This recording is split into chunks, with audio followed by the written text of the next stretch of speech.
Hello YMCA family, this is Nicole Manus, your Community Health Director. I'm at home in my joy room during this time of the coronavirus pandemic where we are all doing our social responsibility to practice physical distancing for public health. This video is a response to some member requests to have some additional options for at-home exercise instruction delivered in a flexible format. If you are looking for a more traditional guided workout or a choreographed program that closely mirrors the experience of participating in a YMCA group exercise class, we are offering a range of those options on our Facebook page and on our YouTube channel. This video will more closely resemble the experience of receiving instruction in a personal training context. I will be demonstrating individual exercises and providing some verbal cues as to how to perform those exercises effectively and safely. Members will then be able to experiment with the demonstrated exercises and choose from among them those that feel like a good fit for the individual member's body at this time and in the context of their individual goals and home environments. I will not be taking you through a programmed number of repetitions for any individual exercise, nor will I be stringing the exercises together in any kind of sequenced routine.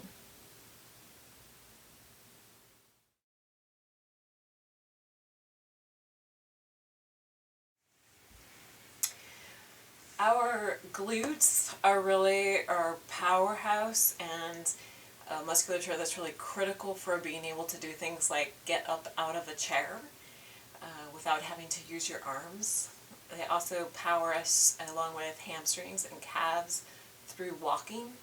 So the desire to build endurance, muscle endurance for that activity can be improved by strengthening glutes, hamstrings, and calves. In addition, the other muscles that cross and surround the hips on the front side, and the side, inside of the leg, those are going to provide a lot of support in terms of stability and improve balance, which also impacts the health of not only the hip joint, but the knees and the back. So a few exercises here will just focus on how we might strengthen those from a really stable place. I'm on the floor, but you could just as easily do these on a bed if getting all the way down onto the floor and back up doesn't feel like something that you want to do for whatever reason. Okay, so I'm demonstrating on the floor, but again, these can be done on a bed. And I'll show a few options with several of the exercises.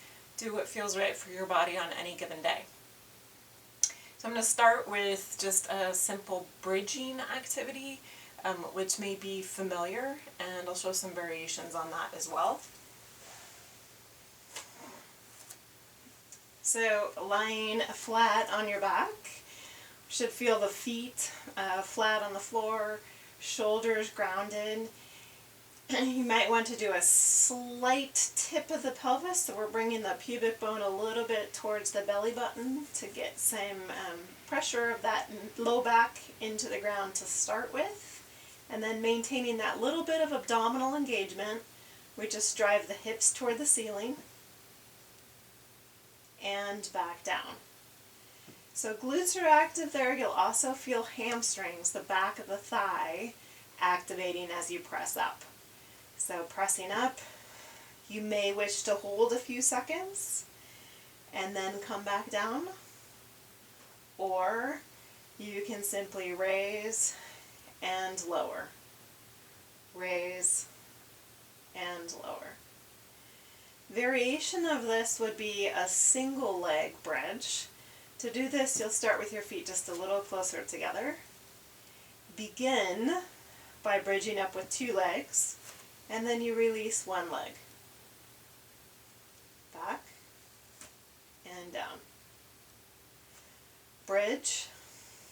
Release one leg. My knees are in line, my thighs are in line.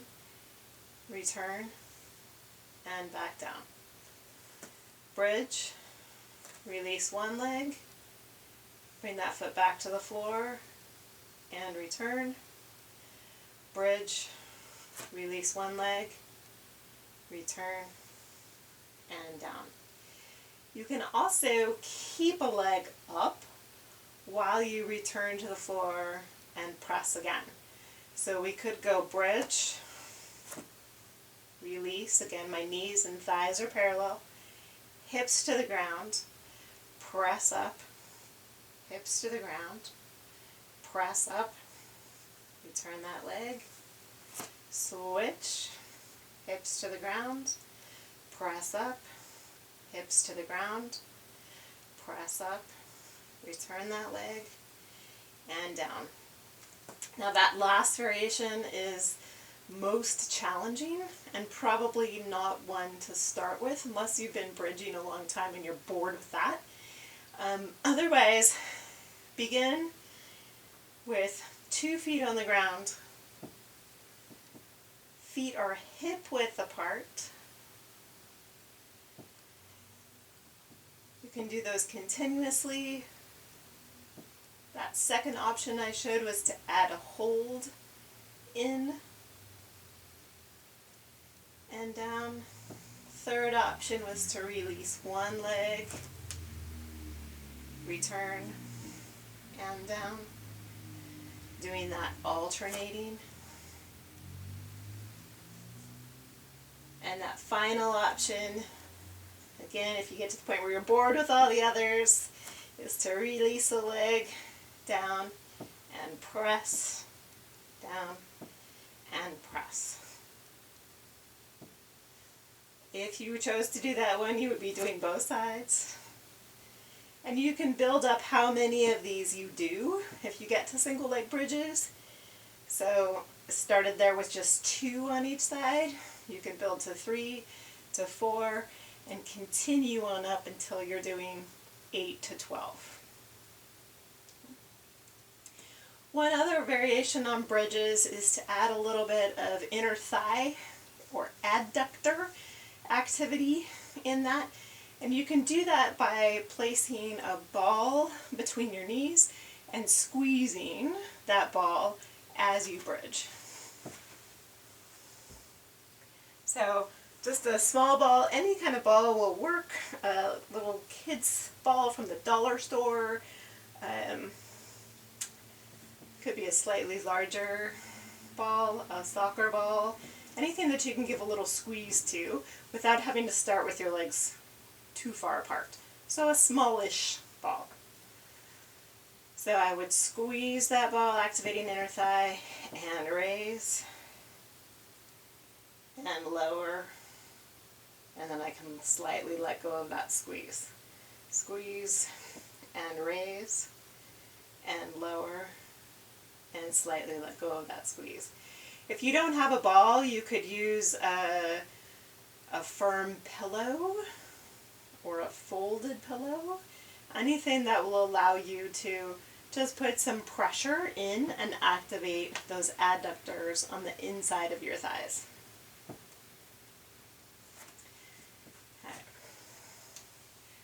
Okay. You may have noticed how I just got up using one leg. I'm putting some pressure into that knee to help me up. Another, perhaps even safer way to get up would be to roll to your side and push yourself up like so.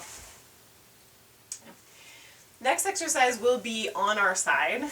We'll start, this is really for the outside of our hip and the musculature, the adductors that run down the leg. This musculature is really critical again for that hip stability, and it affects balance significantly. So if balance is something that you're wanting to improve, either functional balance, so for instance when you might be walking on surfaces that may be unstable, perhaps at times slick, or you come across unexpectedly a little bit of gravel on a surface, anything where you might have to suddenly catch yourself, this is going to be really powerful musculature to save you in those moments. In addition, anything that requires a single leg balance, standing on one leg for a period of time, again, this lateral musculature crossing the hip is going to be very supportive for those goals. So this first one is often referred to as clamshell. I'm lining up my heels with my hips and my shoulders. So my knees are out in front of me, and I've got that line, heels, hips to shoulders. I'm lying down so that I've extended my arm above my head just so I have a nice place to rest my head, as opposed to taking my head out of alignment with the rest of my spine. There can be a temptation to do this. Let's keep all of that really lined up. And I'm keeping my heels together as I let that top knee raise toward the ceiling. You should feel that activation here in the hip itself.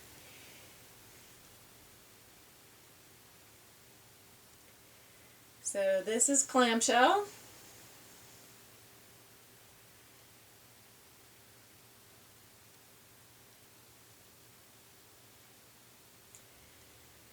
You can do this as many as possible before you feel like you're coming out of alignment or you're losing your full range of motion.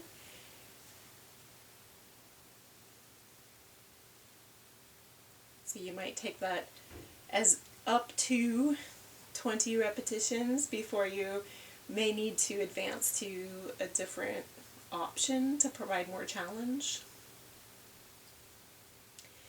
So we would do our set, and then you can either roll over to do the other side or swivel around. So again, I'm lining up my heels with my hips and my shoulder, long spine. My head is in line with the rest of my spine, and clamshell opens and closes.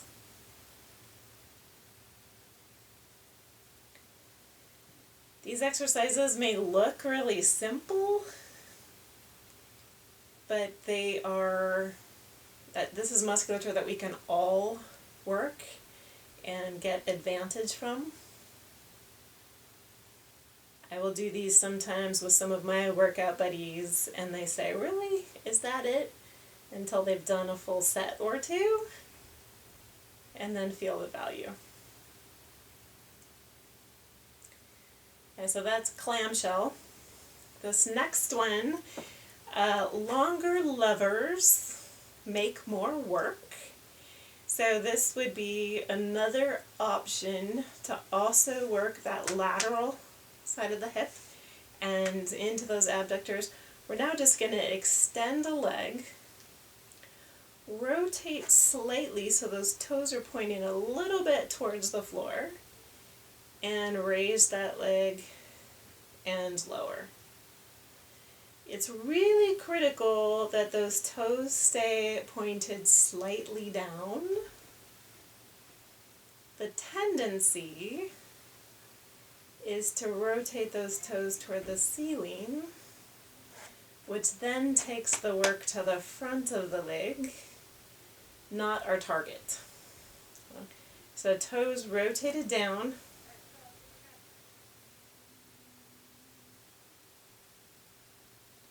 And I have shoulders, hip, and heel in line here.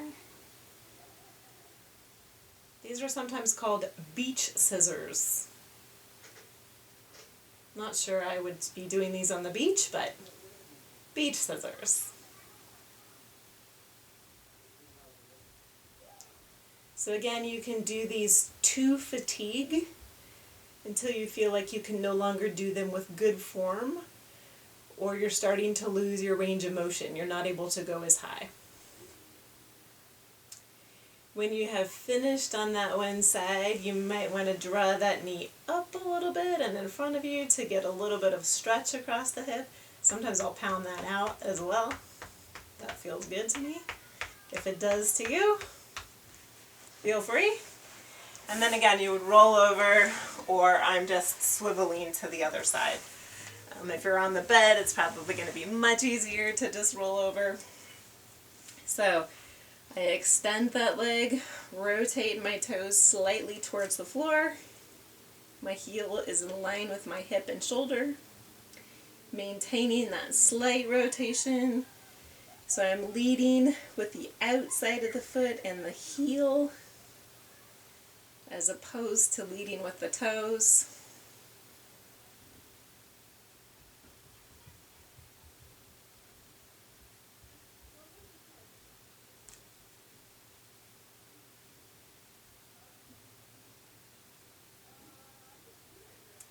Doing those 2 fatigue, and then again, if you wish, drawing that leg up a little bit to get some stretch. Pound it out if you wish. And then while we're still in this position, we can place that front leg heel flat on the floor, extend the bottom leg, and lift. Now we're working the adductor. Same musculature we were working when you're squeezing that ball between our knees. So inner thighs.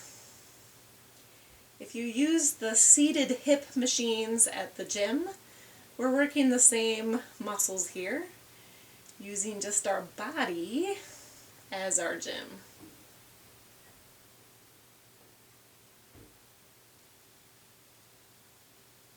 Okay, so adductors, we do those 2 fatigue. I come again to the other side.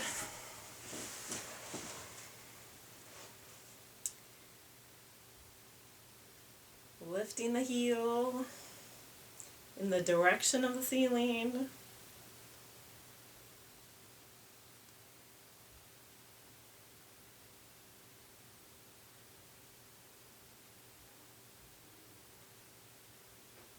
Doing those 2 fatigue. So here are just a few more exercises that can be done from the floor or a bed.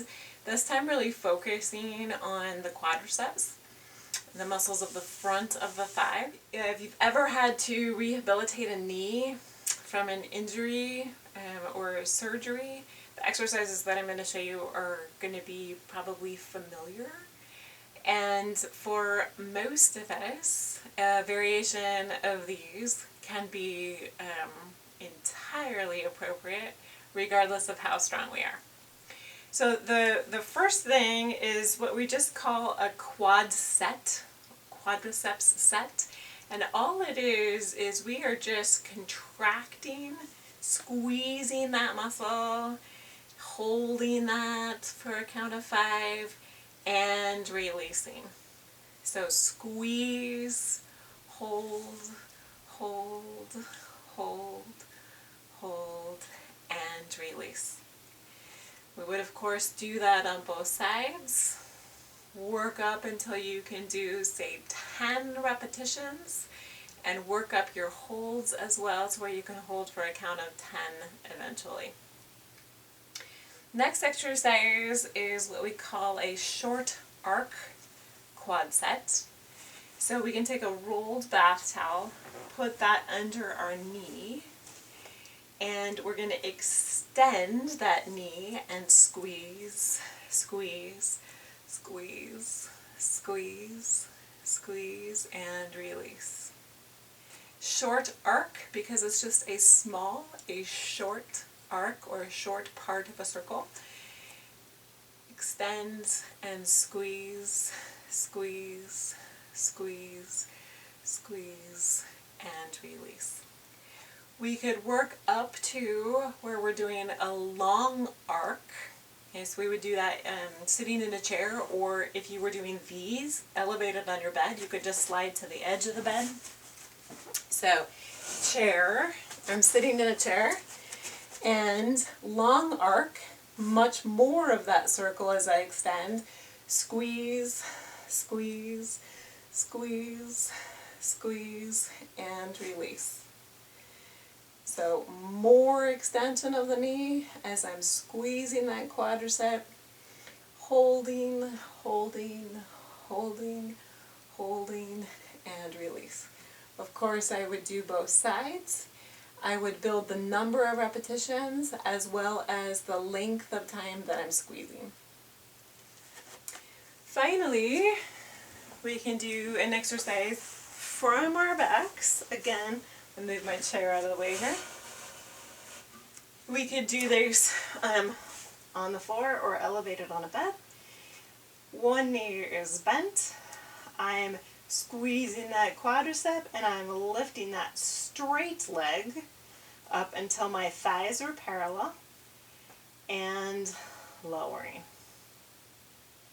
And lift until the thighs are parallel and lower. It's important that we don't go beyond that point. you will notice if you do, it suddenly gets easier in the top portion of that arc. Easier on the quad as a whole, but we might feel a little more grab in that hip flexor. So only raising to where the thighs are parallel and lower. And lift and lower. And we would again do that on both sides, only raising to where the thighs are parallel and lower. You can do these as we were some of our other lying exercises. You can do these to fatigue. So until you feel like you can no longer do them with good form, or you're no longer able to do the same range of motion. So those are a few more exercises you can do from the mat or the bed.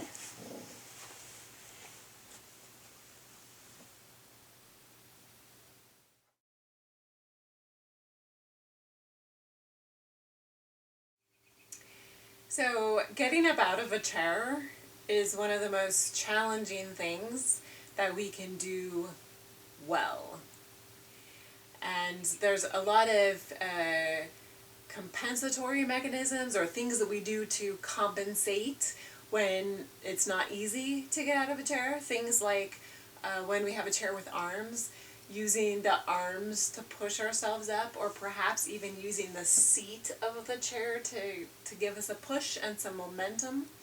The other thing we often do to compensate is we pull those feet back behind us and try to rock forward to get out of the chair.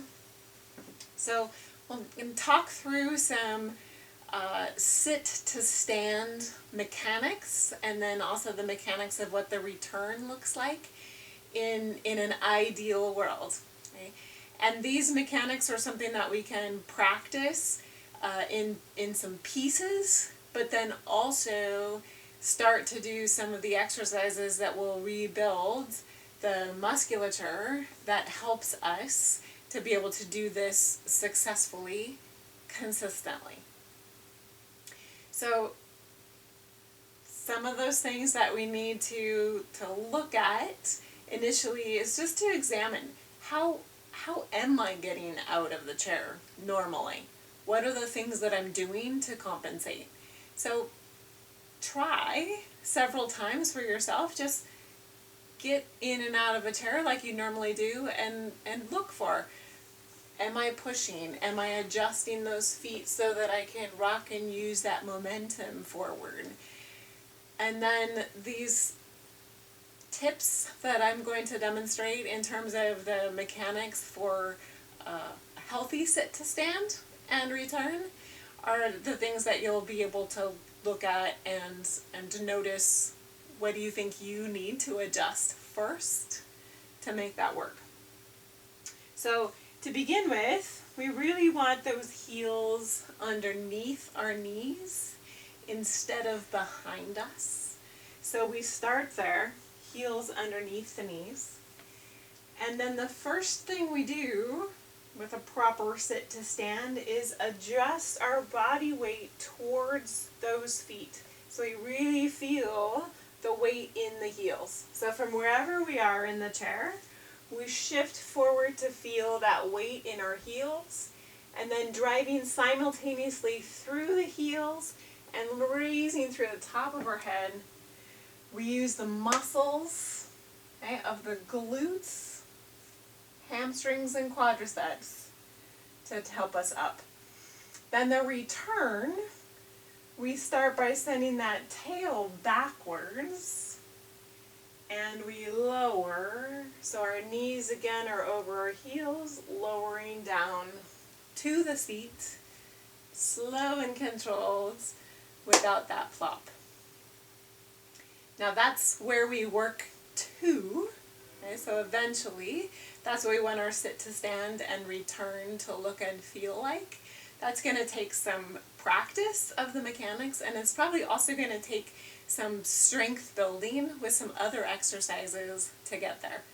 One more time, what that should look like. So we were hanging out in our chair, however we do so, And then now it's time to get out. Over time, we want to build to where our mechanics look like so. Heels are underneath our knees. Body weight shifts forward to go over the heels, drive through the heels, raise through the top of the head. Nice tall stands. And then the return would be tail back and lowering to our seat. We don't have to get all of that all the way up and all the way down to begin with.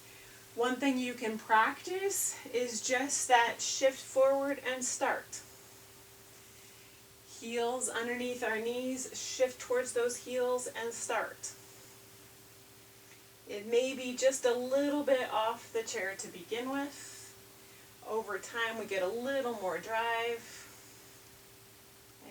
Once we get to a certain point, it's probably easier to just keep going than to come back to the chair. By the same token, we can practice that return in little pieces. So we start by just tail back, little bend of those knees, and rise. So it's like a mini squat, but really focusing on taking that tail behind us. So my weight is really in my heels. Over time, we get a little bit more confidence with going a little bit lower. We've built some strength in the quads on the going down and the glutes for the return. Lower. It starts with that tail back, get lower, and eventually we find that we're able to sit all the way down to that chair. So, some exercises to work up to that.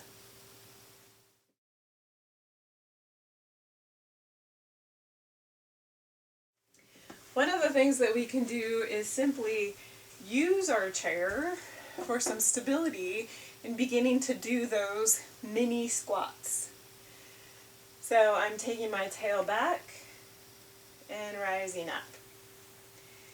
Tail back and rising up. If you feel like you have pretty good balance, and or you can do this where you've got, say, a wall here that you can use to support yourself, then getting to where you have the chair that you can use as a guide for your knee alignment can be really helpful.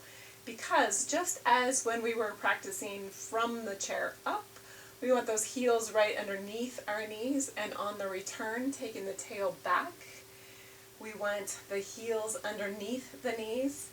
Using the chair as a little bit of guide by standing slightly behind it challenges us to ensure that we're taking that tail back. Because if we don't, and instead the knees come forward, they're going to hit the chair. And you will know that you are not taking that tail back. The important thing about that is that when we take the tail back, our line of gravity is here, and in the musculature, those large muscles of our glutes, those can handle it. When we have our knees coming forward, suddenly that line of gravity is going right through the knee joints. Painful and not good for you. Okay.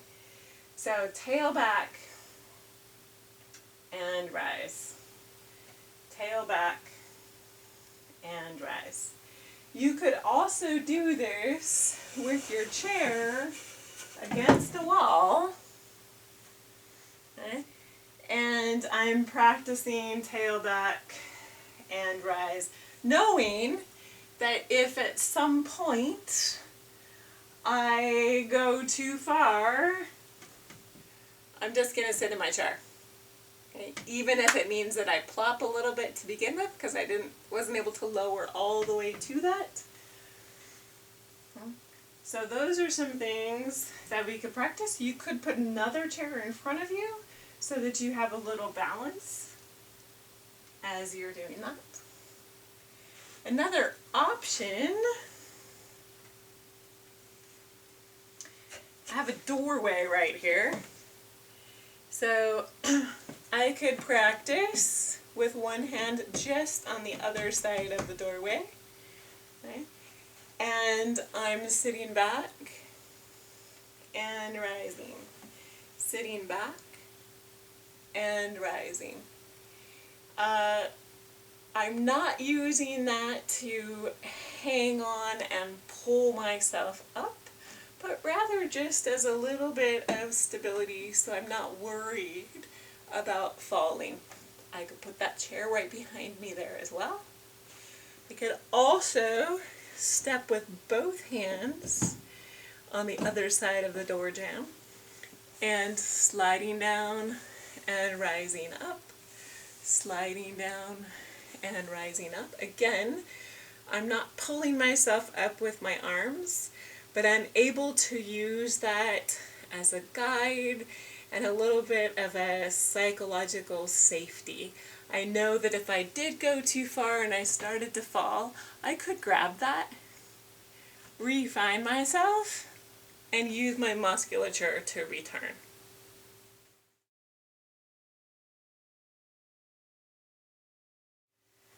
Lunges are often exercises that are recommended to build the lower body, and they are a fantastic exercise.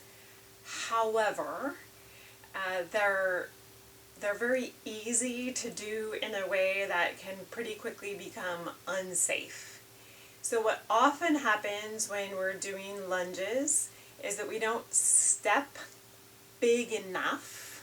Okay? So for a lunge to be safe and healthy on your joints, there really has to be a big enough step that when you lower, that knee is over the heel, right? And we've also got a 90-degree in the back leg.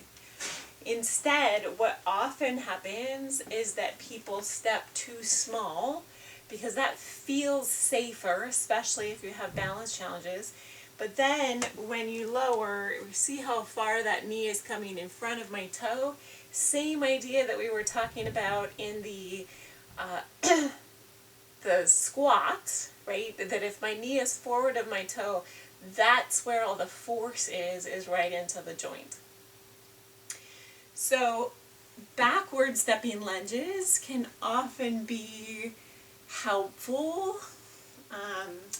in the sense that when we step back, we're more likely to see where that knee is right over the toe, but it still requires a big step in order for that to have the kind of alignment that is not going to damage the joint.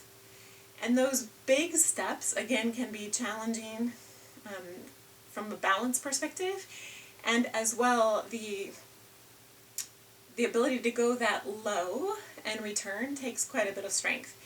So we can utilize a simple tool to make these much easier and work in a smaller range of motion fairly safely. And that simple tool is a paper plate. So if you have done Katrina's washcloth workouts, this might be familiar. A washcloth works great if you have a hard surface, a hardwood floor and concrete, or even some linoleum. On carpet, a paper plate will slide much easier, and this is like a really cheap version that works a little bit easier than, say, a nice sturdy picnic plate. This is probably one that you wouldn't trust a whole lot of food on, but the flimsy ones work very nicely for carpet. So I can start fairly close to a wall. I have that plate under just 1 foot, and I'm simply sliding back into a mini lunge. My knee is right over my heel, and I'm sliding back up. Slide that 1 foot back into a mini lunge and slide back up. And I can really control, it can be very small to begin with. The important thing is front knee stays right over that heel. Sliding back and up. And as I get stronger and more confident, I can start to slide further and return, sliding down and return. But this can stay small to begin with, and you'll feel that work in the glute. Of course, if we do one side, we need to also do the other. I'm using that wall for stability. I could also put a chair beside me, or I could put a chair with the back to the wall, like so. In which case, I also have the opportunity to use the front of that chair again as that test for my knee. So if I'm truly moving backwards, that knee is not going to run into the chair. But if I cheat, right, then I know I'm driving into that knee joint. So moving backwards, this can be small to start with. And as I grow more confident and stronger, I can lower that down and rise up, lower that down and rise up, lower that down and rise up. You may also be familiar with side lunges. Okay? Another alternative that also activates some inner thigh, some adductor on the way up. We can do side lunges, again with our paper plate, and on the opposite leg than I was just showing you. So now it's the left leg, my left leg from your perspective, that would look like right. Okay. Down and up. If I switch the paper plate to the other side, that plate slides out as I'm going down. That plate slides out. Now the other leg, my right, your left.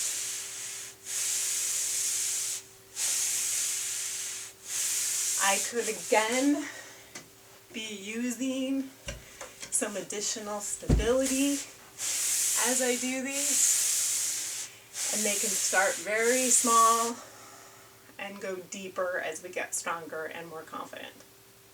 So, flimsy, cheap paper plate, chair or wall for stability.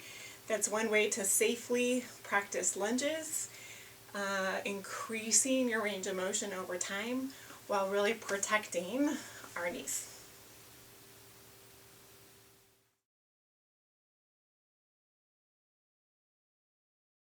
One more strengthening exercise, and then we'll finish with just a couple of stretches. So this last strength exercise is a simple calf raise. So starting with our feet hip width apart, I'm using the wall for stability. You could again use the back of a chair for stability.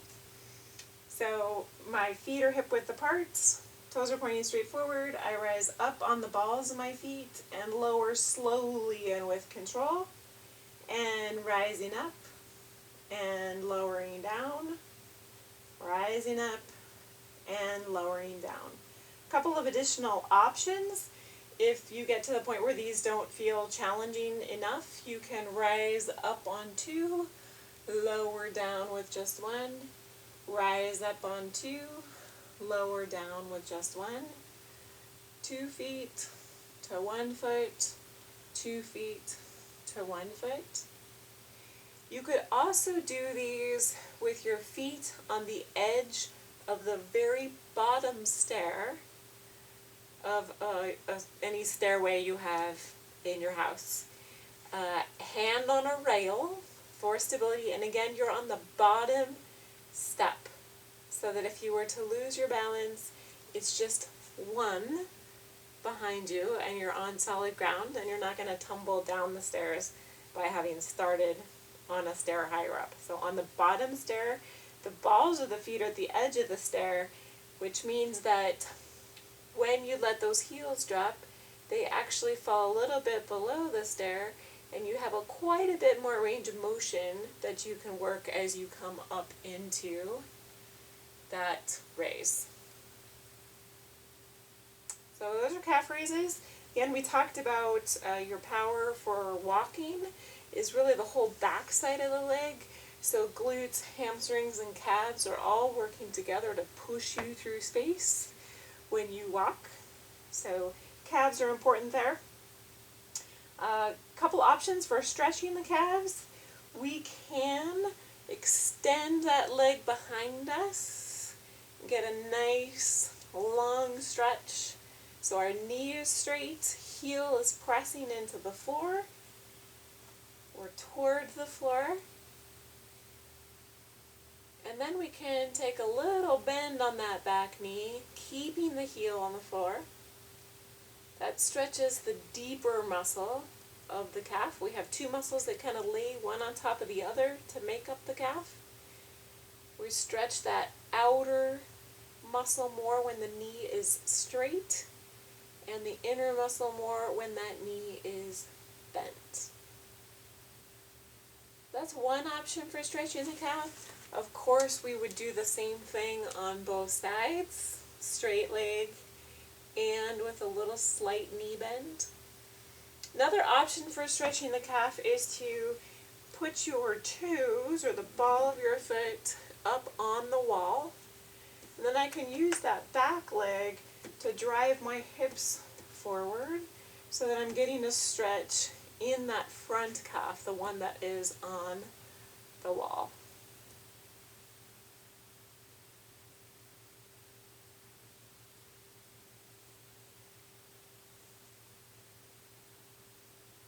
I can also slightly bend that front knee, and then when I drive up, I'm getting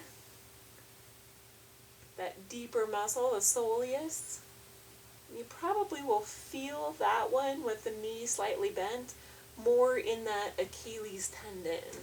You'll feel that stretch right along that thick tendon above the heel. So as always, if we do one side, we want to do the other. It is not necessary to do both variations of this stretch, meaning the one with the foot on the wall and the one behind. Pick which one feels like it works better for you.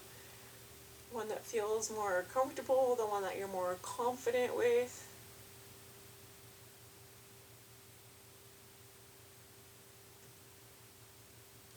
Okay.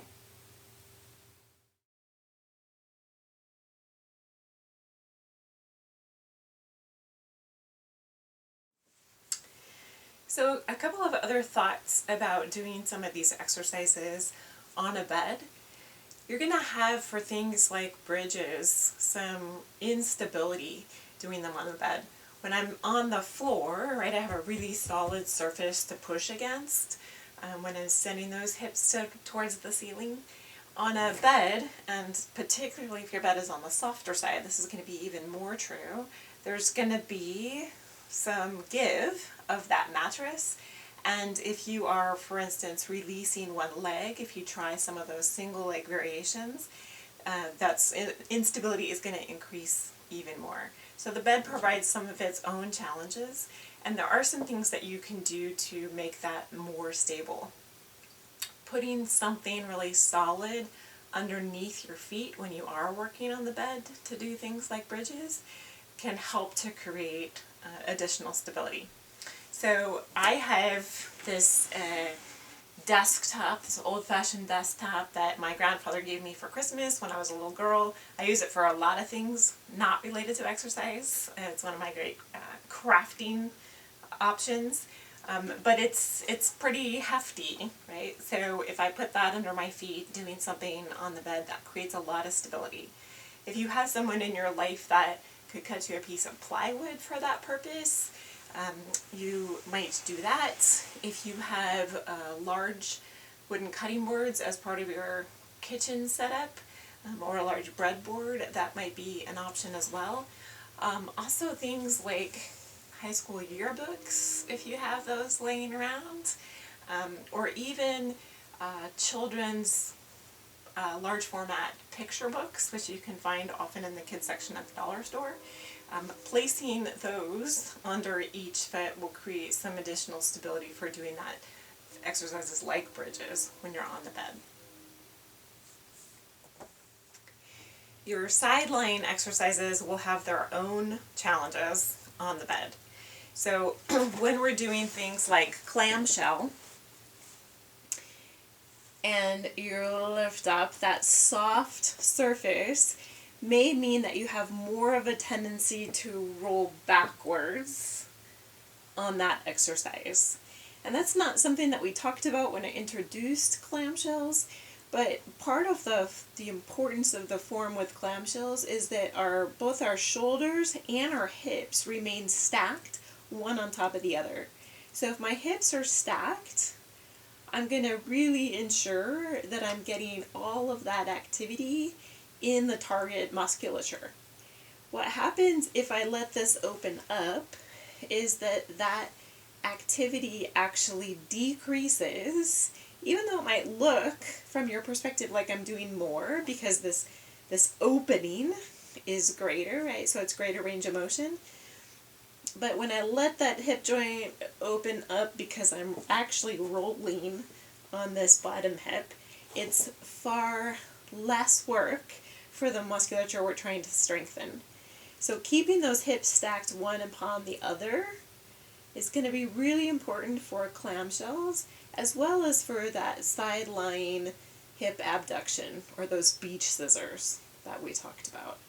Okay. On the bed, because it is soft, you'll have to pay even more attention to that because the mattress is going to have you want to sink into it a little bit, and those hips are more likely to become unstacked.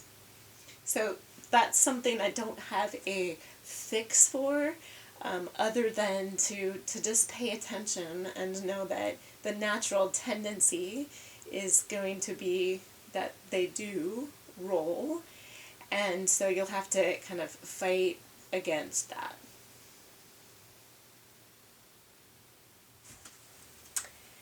Okay, we're going to finish up with an assisted hamstring stretch, and then an exercise to begin to improve some range of motion across the knee joint. I had someone who was interested in gaining more range of motion for bicycling, was having a lot of stiffness in the knee, and so offer one option to work on that. So this hamstring stretch we'll do lying on our back, and so again you can do this on the ground or on the bed. For this one you don't have to worry about that instability issue that we were talking about for some of the other exercises on the bed. So just enjoy that if that's where you want to do this. This is an assisted hamstring stretch, so we're going to use that same bath towel that we had rolled up for the short arc quad sets. So on our backs, a challenge for a hamstring stretch, typically lying on the back, is that for many of us, our arms are not long enough to grab the leg and put it in the most effective position for stretching the hamstring. So I happen to have unusually long arms and relatively flexible hamstrings, and so for me to grab behind the leg is not unreasonable with those two complementary factors. Again, unusually long arms and relatively flexible hamstrings. But a lot of times we just don't have the reach to be able to get around that leg, and to do that with the knee straight. So often what will happen is they might be able to grab behind the leg because they bring that thigh really close to the chest to do that, but then they don't have the flexibility to get the legs straight, which is where the hamstring stretch is going to be most effective. So maybe the leg can be straight out here, but they can't get behind the thigh to be able to pull that. Or if they can, the leg is pretty heavy to hold in that position by itself out there. And if you're having to really reach for it, then we see all this other compensation, which isn't so healthy. So using the towel basically provides us with arm extenders. So I can put that over my foot, okay, and now I have really long arms. It could also go behind the thigh. and then I can stretch that hamstring wherever my maximum stretch is. Maybe that's here, maybe it's a little bit further, but the goal is to be able to do this with the knee straight. Okay, so I'm just going to hold that, whether I have that there behind the thigh or whether I decide to put that over the foot. Okay, I'm just going to pull that into whatever position I have some mild discomfort. So just to the point of mild discomfort, it should not be painful, but we should definitely feel that that muscle is on stretch. Okay. And then, once we've done our hamstring stretch, we can work that knee range of motion. Still using this towel, we're just going to draw that knee in and do a little circle. Draw that knee in, do a little circle. We could switch direction as if we're in that bicycle motion.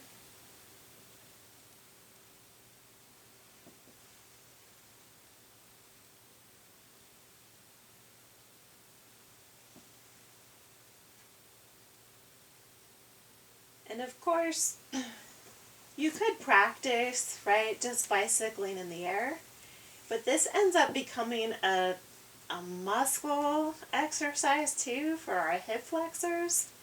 And if what we're wanting to do is just really work the knee range of motion without making this a muscle strength or endurance exercise, that's really where the towel allows us to draw in, find as much knee flexion as we have. It may not look like this. Maybe our range of motion is out here to begin with, and that's a smaller range because that's what we have to start with. Over time, as we just work this, we can start to increase the amount of range, the amount of bend that we have, perhaps also the amount of straightening that we have, which is going to be a function, the straightening is going to be a function of the flexibility of our hamstrings. Now, if we sit a lot, whether that's at work, at a computer, whether we sit a lot at home, whether we drive a lot, anytime we're sitting a lot, our hamstrings, because that knee is bent, the hamstrings are in a shortened position and they're going to get tight. So, important to stretch them. If you have not yet looked at Katrina's chair stretching routine on the YouTube channel, highly recommend it. That's going to provide you a pretty comprehensive stretching routine that you can do from a chair, kind of anytime, anywhere. Hope that this was helpful to give you either some new tools or some review on some exercises you may have done before. Talked about the importance of some of this musculature for balance, for stability, and we talked specifically about getting in and out of a chair. But think about all of the other just daily applications. Being able to get on and off the toilet, being able to get up and down stairs, being able to more easily get in and out of a car. And if you like to take baths, being able to get in and out of a bathtub. Being able to get down to the floor and back up. You might not want to do exercise down here, but maybe you want to get down to play with a toddler and still be able to get back up. Maybe you want the security of knowing that if you fall, heaven forbid, hope you don't hurt yourself, but if you fall, that you could get yourself up off the ground. Also, doing this strengthening work and the balance applications that come with that, you're reducing your risk for falls as well. Hope this was helpful. I'll see you again.